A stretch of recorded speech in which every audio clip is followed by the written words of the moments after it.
Hello and welcome to the Tech Marketing Trends podcast. My name is Jacob Löwenbrand. I'm the managing director of Bright Vision as well as host of this podcast. Today we're going to talk about the topic, the content sweet spot, and specifically content on LinkedIn. And we have an expert with us on this topic today, Mark Williams, also known as Mr. LinkedIn. And he is a LinkedIn trainer at the company ETN LinkedIn Training and also a podcast host, international speaker, and doing a lot of things in this area. And with that very short introduction, welcome to our podcast. Thank you very much. It's good to be here.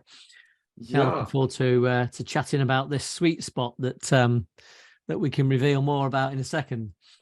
Yes, I'm so stoked to hear more about your thoughts about this, because this is a big topic and I know you're an expert in it. So who a lot of people listening to around those things. So I'm so happy to have you with us. But you need to give us a background here before we start, who you are, what you've been doing, and so forth. You have been doing a lot of exciting stuff.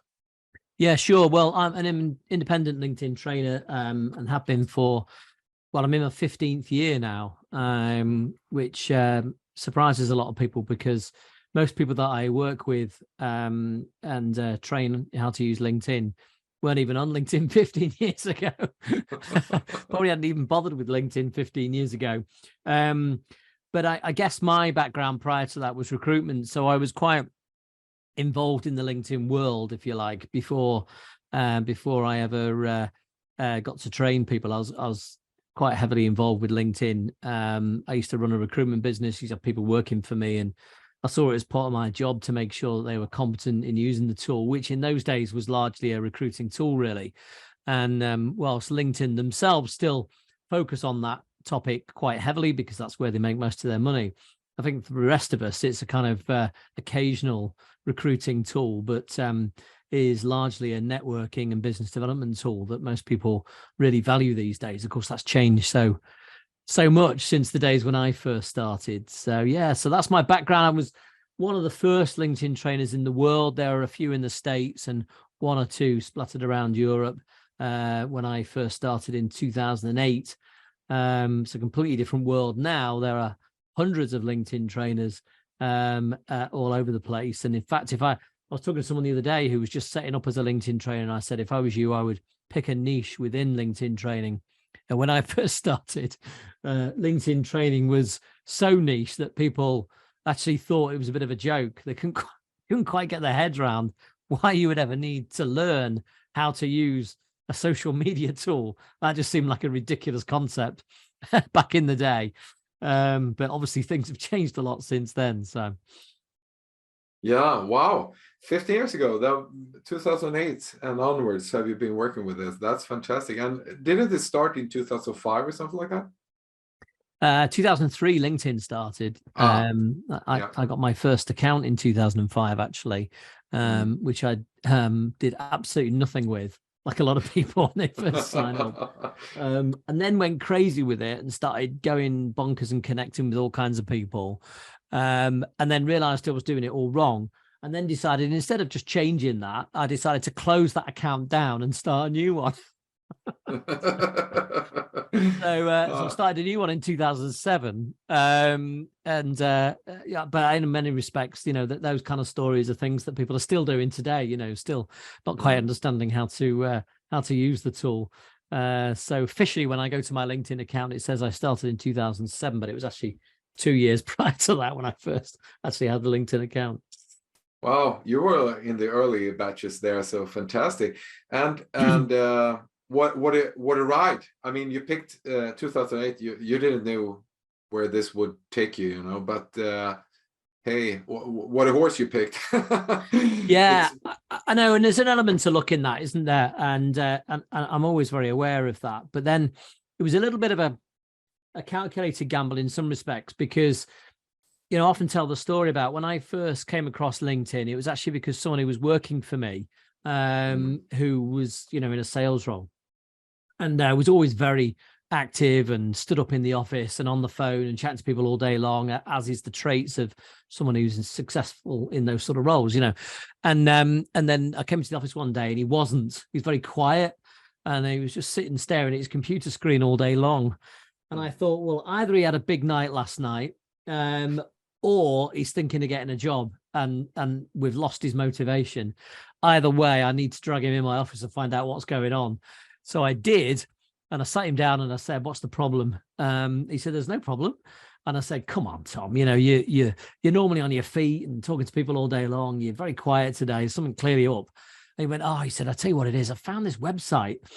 It's like a social media site, a bit like Facebook, but not."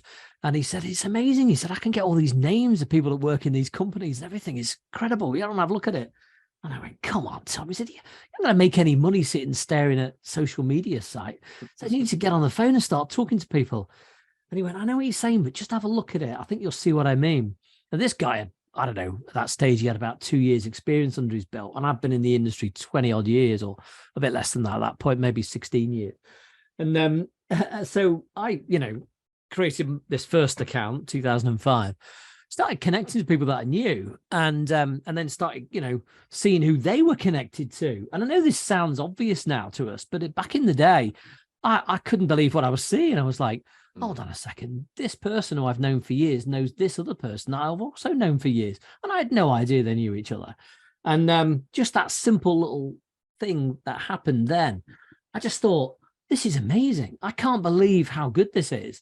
And I also can't believe that people that are using it don't have any idea of how powerful this could be. It just seemed obvious to me, but that was putting together a lot of business experience in sales environments, and putting that together with LinkedIn. As someone, this guy who was talking to, he didn't really understand the concept of how this could work. He just thought this is a great way of getting names. And, even today I work with sales teams, and that's, what's LinkedIn to you? Oh, it's a great way of getting people's names. I'm like, oh, really? Honestly, that's just nothing in comparison to what you can do. So yeah, it was a gamble in a way, but I'm not that surprised that, it's still going strong today. And it's one social media site that's, really lasted the test of time more than most. And whilst, other sites are still used and still popular in some regards, I think LinkedIn has just continued to get stronger over its almost 20 years of history now. So yeah, fantastic.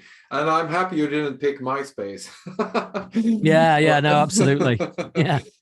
Anyway, it's so interesting to hear your, I think everybody knows that I need to use LinkedIn more, or I should be better at it, or I don't leverage it enough, and so forth. And there's a lot of, almost a little bit of stress around this. And you have helped companies around this, and specifically around, the compass of content sweet spot and how it can benefit businesses and so forth. So maybe you can talk to me a little bit about what is it you mean is the sweet spot from a content perspective, and how can that help me and my company generate leads? So how it's a fairly common thing that you'll hear people say on LinkedIn or say about LinkedIn that, it's going downhill. All I ever seem to see in my feed is posts about what, people are doing at the weekend, or their marriage breakup, or all kinds of personal stuff that's got absolutely nothing to do with business. And it just seems to be that, my feed's taken over with this stuff recently. You hear people say that all the time. And let's take that, put that point to one side for a second, and then think about how LinkedIn works and the means of distribution of content. So if you're doing a post on LinkedIn, the reason why more people will see it is because people engage with it. Either they might like it or react in some way to it, or ideally comment on it. And if they do, then that carries it to their followers. And that's how you get distribution of content on LinkedIn. That's the primary method of it being distributed around the network. Now, let's think about those two things combined. So people don't realize this, but it's a fact, right, that the vast majority, not even close, the vast majority of content on LinkedIn is very business orientated, very business orientated. But the interesting thing is that people don't perceive that to be the case, because they look at their feed and they see a lot of personal content, or they see a lot of things that they consider to be not business orientated. So isn't that telling us something?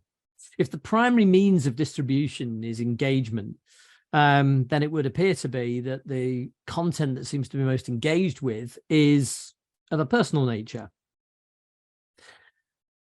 So if you want to keep posting business content, dry business content that nobody seems to be interested in, then fill your boots, carry on, but nobody's going to see it, or hardly anybody's going to see it. So you're not really achieving much doing that. And the sweet spot is understanding that if we look at the two extremes, then you can post something that is, just purely about business and very dry and not that interesting to most people. Or alternatively, you can go to the other extreme and, post about the fact that you're depressed and that, you've got mental health challenges and this has gone wrong and your marriage is going wrong and and not mention business in any context at all.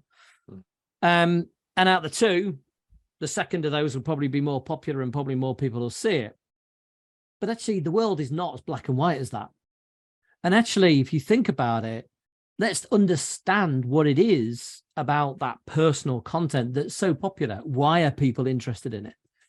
And once we get to grips with that, then we can mix a bit of that with a bit of business content. Then we find the sweet spot. And the reason, of course, that people respond well to those personal posts is that what it shows them is something about the individual. They're learning about the person and they find that interesting and valuable. They can relate to it and they want to know that kind of stuff. Whereas if you just talk about a business or a product, then, it's just like an ad. So I can easily pass that by. There's nothing really that grabs me about that. There's nothing that really is that interesting about that. It's not about people. And so the sweet spot is where you can combine business content, but delivered in a personal way with a bit of personality, showing and revealing more about you as an individual. And that's when you crack it. Because, if all you want to do is post about your personal life all day on LinkedIn, then you could get a lot of followers. You could be very visible and very popular, but nobody perceives you as being in business. Nobody wants to do business with you or even understand you in that context. So you may as well be on a different social media site for that. But if you can combine a bit of that revealing more about yourself and being more of a character with a bit of business content, then they understand the context of who you are and what you got to offer, but they also buy into you and want to get to know you. And people buy from people, right? So that's why they're going to want to buy from you, and how you're going to be able to generate visibility, which generates opportunities, which generate business. So that's kind of what I'm talking about with the sweet spot. So interesting. So learning to know a person that feels interesting, but also sprinkle in the business side of things, and not only being the corporate boring stuff that also is so common on LinkedIn. So how do you strike that balance? How do you find that mix between personal and business, and what is it that's hard to make that happen in a good way? Yeah, so there's a number of aspects to this. I mean, I guess always with content, the starting point is understanding who your target audience are. Right? Who are you speaking to? Whose attention do you want to get? And that's probably where most people fall down to start with on that one. And why a lot of their content's not going to be interesting, because it's not actually targeted towards the people that they want to reach. So an example would be that one of the questions when I do training courses, all delegates on my training courses are asked to fill out an online questionnaire. And that questionnaire asks them a variety of questions about their use of LinkedIn and all the rest of it. But the most interesting question for me is where I say, give me 3 topics that are of great interest to your target audience. And by our target audience, I'll define that as the people that you want to reach on LinkedIn, that you want to be most visible to on LinkedIn. And you'd be amazed at the answers I get to that question, which I would say the majority of the time, not all the time, but the majority of the time are very focused around their business, their products, their solution. It's quite staggering, actually. And you think, did you read the question? but that's how people answer it. And I think that goes to the heart of part of the problem that a lot of people have with content is we go, Right, I'm on LinkedIn. I'm here to generate leads and opportunities for my business. So let's talk about my business. And that's what I want to talk about. Well, that might be what you want to talk about, but is that what your audience really want to hear or really want to read or really want to consume? Because a better way of asking the question perhaps is, what excites your audience? What keeps them awake at night? What really troubles them? What really bothers them? What really excites them and gets them to really think about? So what puzzles them? Strong emotions, things that are actually going to get their attention, not, oh, that's mildly interesting. Once you understand that, and that's always your starting point, then you're working towards something that's more likely to be successful. Then you say, okay, so here's a topic, right? Whatever that might be. So I think this is a topic that's going to be particularly interesting to my target audience. But then what you've got to do is weave into that personality character and deliver it from you. So I'll give you an example here.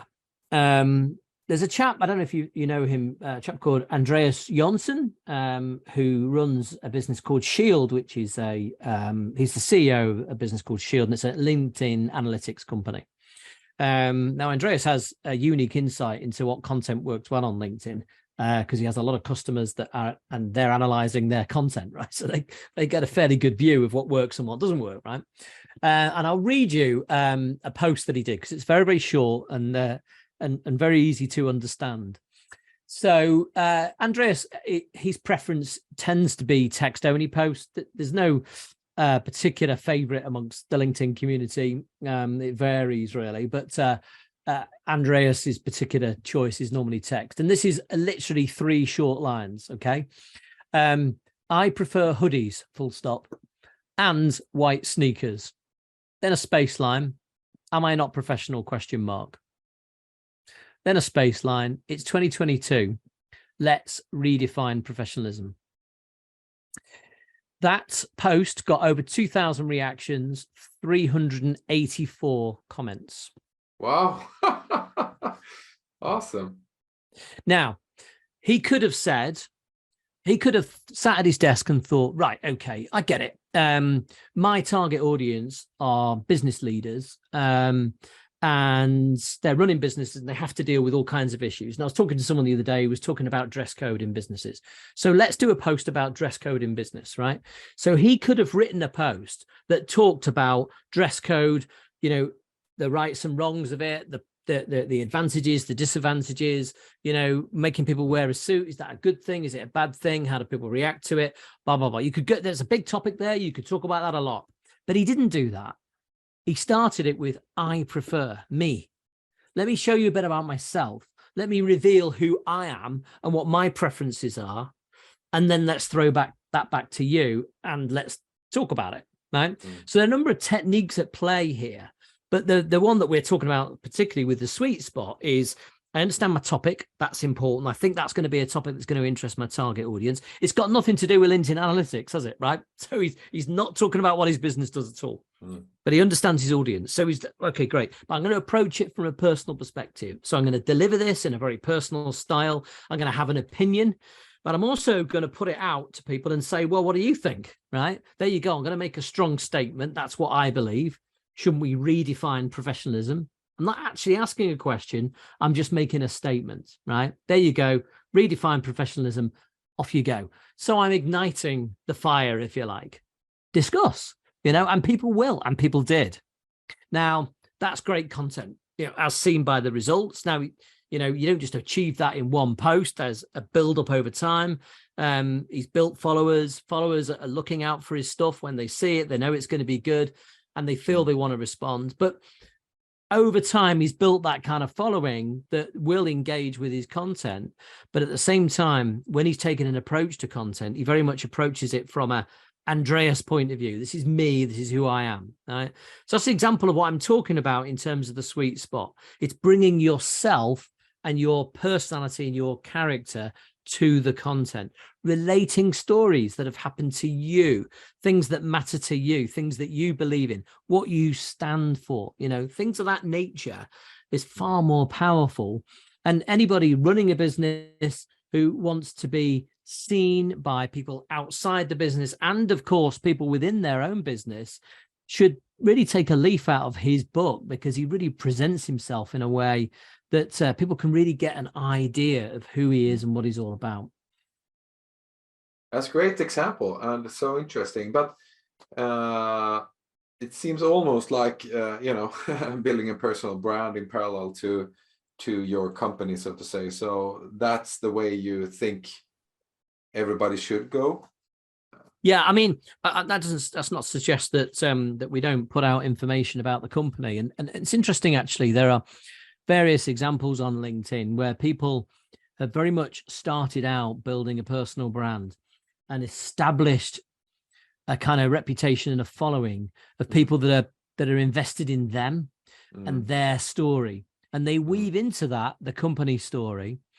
And as a result of that, the people that follow them, that are invested in their story, want to know about their successes and failures, but they're interested to know about the business, and they're interested to support the business because they're part of the story. They kind of have invested themselves into it. So the technique really is, when you first start on LinkedIn, it's all about you. All right, trying to build that kind of following around you, representing a company for sure, and people can see by your profile that you are, but you don't push the company or try and sell anything. You're just really trying to build a following through great content, engaging with people. So it's a bit like forget online stuff for a second. We just go into a networking event, we're meeting people, we walk into a room, we go up to people, we start talking to them on a one to few basis, right? So I'm not going up to people and going, let me tell you all about my LinkedIn training. They'd be like, crikey, you're a bit full on. Right? You wouldn't do that. I mean, very few people, I've met some people that do, but very few people would do that, right? What they do is they interact with you, tell me about yourself, let's talk about this. Oh, I had a good journey here. This is what's happened to me today. Oh, let me tell you about what happened to me last week, blah, blah, blah. We're talking, we're getting to know each other, we're breaking down barriers. And you decide whether you like me or not. And maybe you don't. Maybe you think this guy's not for me. So you walk away and find a different group to talk to. That's absolutely fine, right? But if you decide that you like me, then you're interested in what I've got to say. And over time, you become more interested. And then I turn around to you one day and I go, got this new product coming out. I'm really excited about it. And I go, that's amazing, right? That's brilliant. Anybody that's invested in something, they want to know about your products and services. Of course they do. And they want to help you sell more. They want you to be successful. So it's just about finding that combination between two, not just in content, but this is a kind of more bigger point of how you build a presence on LinkedIn. The one thing I've learned over all these years of working on LinkedIn is that, and it's people, or the community of people on LinkedIn have proved this time and time and time again. And I just think we're at a point now where it can't really be disputed anymore. It's just a fact. This is a community of people who are interested in people. You try and get traction from a company page post, really hard, very difficult to do. Some people achieve it occasionally, but it's one-off stuff here and there. Consistently producing content that actually engages an audience, that's almost always done by people. And that's no coincidence. It's not an accident. That's because the LinkedIn community are interested in people. And so we use that to our advantage. Now, add to that, in any organization, you'll have X number of people that are working for your organization that all have their own LinkedIn accounts, their own networks, lots of different people. There'll be crossover, of course, but they each establish their own personal brand, their own following, and they get out there and these people invest in them. And they talk about the business and where you're going and the challenges and the exciting things that are happening. And all of these people are buying into it. Think of the combined power of all of that across all these people in the business, as opposed to one company page trying to push out content that inevitably always comes across as being very marketing orientated, trying to get me to do something, trying to get me to buy into something. So that's really what I'm talking about. Obviously, the sweet spot is specific to content, but this all fits into a bigger picture of how we build a following on LinkedIn so that we can post on a consistent basis and get success. That's so fantastic. And so, and the conversion there that you mentioned, how do you actually convert this following to leads or business? It's no magic formula. It's just, write as personally as you can. We're releasing this service, or now we're opening this and that office, or what is that how you see it being most efficient from a sales perspective? I mean, it is a good question, that, because, you know, a lot of people think, well, this is all very well, but, you know, I need to actually get sales from this thing. Yeah. And it's a little bit basic to look at it like that. I think it's a little bit like going, okay, this is all very well, but actually what I really want to do is knock your front door down. Right. Yeah. I can't really be bothered with all the kind of building, you know, likability and popularity and visibility and building relationships and trust. Forget no like trust. I'm just going to knock your front door down and persuade you to buy something, right? And that's what people want to just jump to. But, you know, you're playing snakes and ladders when you do that. It's just going to be, you know, you'll get a success and then you get lots of failure and then you're back to where you were, and then you know, you're not building something sustainable. Now, don't get me wrong. There will be times where you may approach someone. I'm not against that. But I suppose what you're aiming for, the ultimate, is you just want them queuing up around the corner to do business with you. Obviously, we'd all love that, right? So we've got more potential customers than we can possibly handle, right? Fantastic. That's what we want. So we can pick and choose, put our prices up, not that you know, that queue of people that want to do business with us is too much, right? So I'll put my prices up by 30%. That'll drop 30% off that queue, right? But there's still plenty of people left, right? That's kind of what we're aiming for. But, you know, in the real world, there will be very specific organizations that you are targeted to do business with, that you really want to make sure you have some impact with. So you will approach people, don't get me wrong, but approaching someone on the back of being very well known, very visible, very much someone that a lot of people are bought into, is significantly easier than it is, you know, if Richard Branson knocked on your door tomorrow and said, I'm quite interested in your services, you'd be like, well, come in, you know, this is great, you know, or Richard Branson knocked on your door tomorrow and said, I'd like to talk to you about, you know, whatever, you know, Flying Virgin or something. You'd be like, yeah, no, absolutely. You know, let's have a conversation. Extreme example. But my point is that when you're just like a random unknown nobody trying to knock someone's front door down, then life is really difficult. You are making life very difficult for yourself. There is, and, you know, this is a separate subject, so I won't get too distracted by it. But I think there is an interesting topic around the psychology of buying in all of this, in that I think people want to buy from you when there's an element of scarcity and need to want to buy from you. When they perceive that the power is all with them and they choose whether you can sell to them or not, as opposed to they want to buy from you, then the psychology shifts quite dramatically. And I think it becomes harder. So there's a balance to be played, because if you do want to approach people directly on occasions, but if you overdo that, so and certainly in your content, if it comes across in your content that you're always pushing stuff, then, you know, it's very subconscious, I think. But we as the buyer immediately start seeing it as I have all the power now, right? You're trying to persuade me. Should I buy from you? Maybe I will, maybe I won't, you know. Exactly. But it's better that the perception is very much, you're popular, you're interesting, I like you, and you look like you've got some really good products here. I really want to buy from you, but I'm not going to tell you that, but I do feel like I really do want to buy from you. You see what I mean? It's that there's this balancing act between the two that we need to tread carefully on that one, because you don't want to sit back and just hope people are queuing up around the corner. I get that, but sometimes overly proactive from a sales perspective can be damaging. Yeah. I totally agree. And that's so interesting to hear. But I think the problem is that personally and other people do is to struggle, you know. I don't feel that maybe it's bandwidth and a prioritization and time issue, but also I have a little bit, you know, is people interested in me, what I've been doing today? You know, it's both a feeling around what is interesting and what should I put out there, and also having the time to produce it in a well and quality way. How can you talk to me a little bit about, you know, being a CEO or a marketing manager, wanting to do this, buying into all you say, but struggles getting it done, you know, and finding time or processes to get it out there?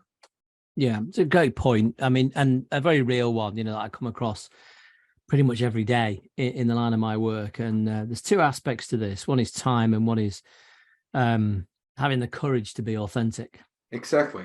Having the courage to be authentic. I mean, sometimes I find I'm almost being a psychologist with my clients sometimes.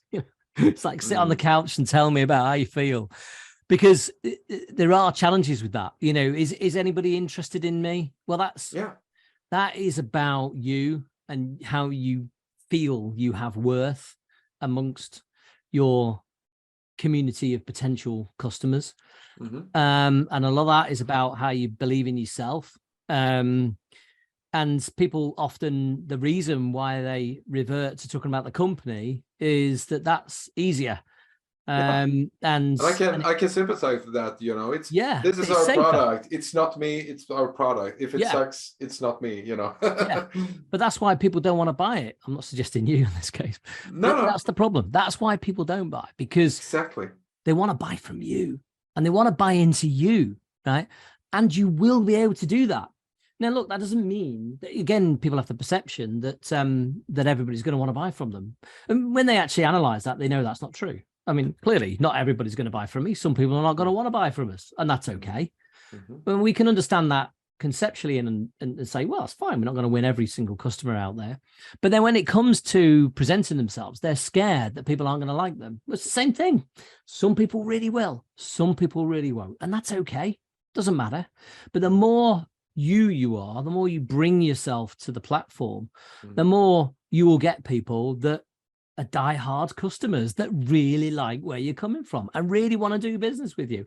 And in a way, it's kind of self-selecting to a certain extent, that there is an element of in any sales environment that, because not everybody's going to buy into you, we're not trying to get them all to buy into you. And this idea of that in sales, what we're really doing is persuading someone that we're the solution that they need. Whereas actually, these days with the internet and social selling and the way people buy, the customer makes the majority of that decision themselves, really. And the amount of persuasion that goes on is much less than we think. We like to believe that there's more of that, but actually reality is that we're so well educated these days and we're so used to making our own decisions. So really the idea here is that we put ourselves out there and give people every opportunity to judge us for who we really are, on the basis that we know that's going to win and lose, but it's probably going to win more of the types of customers that we want to work with. That's not going to be that constant battle. And we've all had customers like that in the past, right? That doesn't necessarily completely answer the point about the courage of being authentic, but that's the win, right? And that's what you're aiming to achieve. You're not going to win everything. You don't want to be vanilla, and I'm not going to upset anybody here, because that means that nobody's going to really like you either, right? So that's why you have to be an individual and get out there. And honestly, my experience of this is that it's not as difficult as you perceive it to be. And it's small steps like anything. So you just gradually work your way into it. It does take a patient approach and it will take time, which brings me on to the second point about, have we got time for this? Well, look, the best way of looking at this, the only way I can explain have you got time for LinkedIn as a sort of general point, is if you were at let's imagine you've got a business meeting with someone in a hotel, right? So you go along and you have this meeting and it finishes and you head back to the office. But as you're walking out of the hotel, you go past the room, the door's open. There's a little sign or little kind of thing there holding the door open, and sign on the top of it that says, open business meeting for, fill in the gap, your community, right? Your marketplace, your target customers, right? Whatever that is, those words are that describe that. That's what fills the box, okay? So this room is full of potential customers, right? You've not been invited, okay? And you don't know exactly who's in there, but there's a very good chance that if you walk in that room and spend a bit of time in there, then it's going to be beneficial to you. Now, look, you've got other things to do. Not a meeting as such to go back to, but there's plenty in your intro. Like, you've got a lot of work to do, but now you've got a decision to make. What are you going to do? Are you going to walk past that open door, or are you going to go back to the office? Because I would argue that open door is LinkedIn. because it's full of the people that you want to interact with. Yeah. So surely it's got to be worth a bit of your time. And I Very think that's good the only way you can analogy. look at it. It's Yeah. not about whether you've got the time. We all know that we've got the time.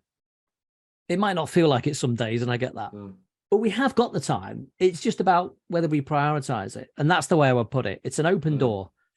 It's full of your potential customers. Are you going to go in and talk to them, or have you got more important things to do? That's very good. Very good analogy. I buy that. And very tactical question there. Should you try to reach out and connect with people, or do you more look for people following you instead of connects these days? Or how do you actually build a following there? So the following and connecting discussion is an interesting one that a lot of people have different views about. I'm quite a fan of following, but I think connecting is for people that you want to develop a relationship with.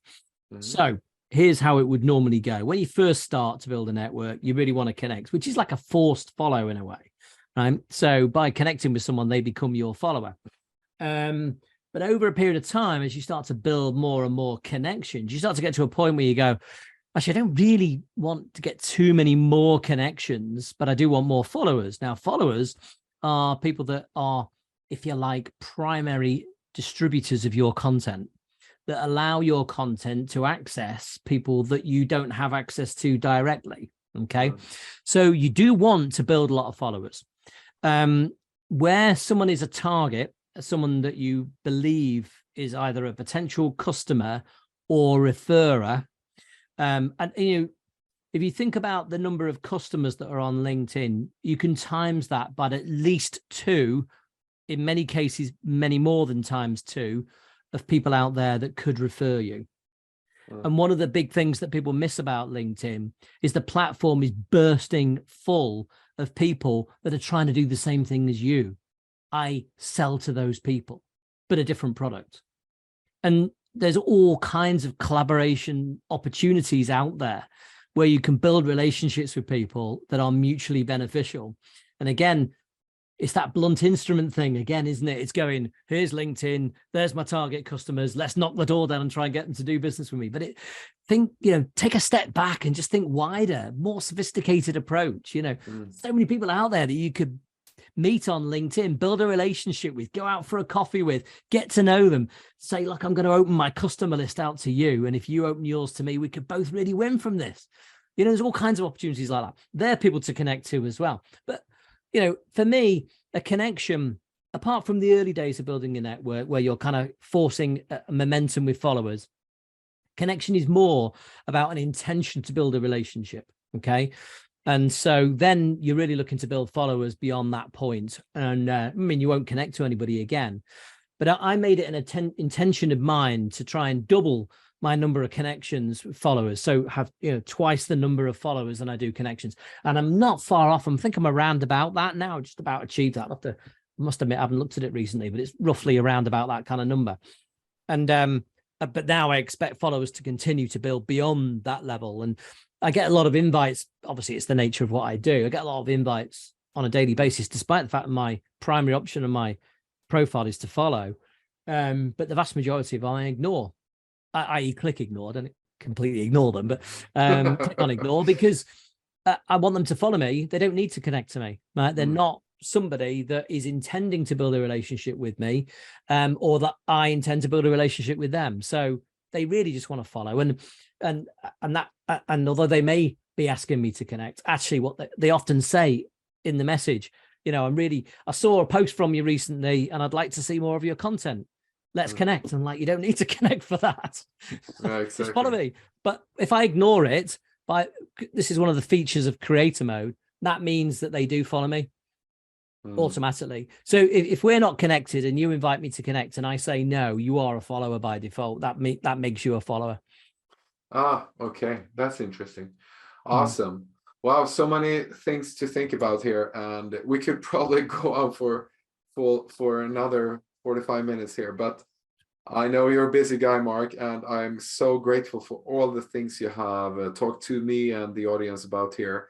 And you're a trainer, and of course we would like to promote your services to the audience, but also your content. I know you're active at LinkedIn, of course, and other things and so forth. So people who are interested in you, Mark, and your services or your content and more for your ideas, where could we send them? Yeah, I mean, there are two places with me. I mean, obviously LinkedIn is one. LinkedIn.com/in/Mr. LinkedIn is my simple URL on LinkedIn. But the other thing is my podcast. So LinkedIn Formed, which is a weekly podcast. And as the name would imply, really, is all about keeping people up to date and informed about what's going on with LinkedIn. We discuss all kinds of issues, but it's for people that are really interested in the platform, interested in understanding more about it. And like any podcast, you can dip in and out of it as you please. But we're very fortunate to have a lot of subscribers that, you know, listen in every week. The only downside to that is if I miss a week, they all start contacting me to check I'm okay. which is nice in a way, but then makes you feel guilty about missing a week. But they're the two places, really, you know. So LinkedIn Formed podcast, you can find, you know, on all major platforms where you'll find podcasts, and then find me on LinkedIn. Awesome. Thank you so much, Mark. It's been a pleasure to talk to you. I wish you all the best with your LinkedIn things in the future.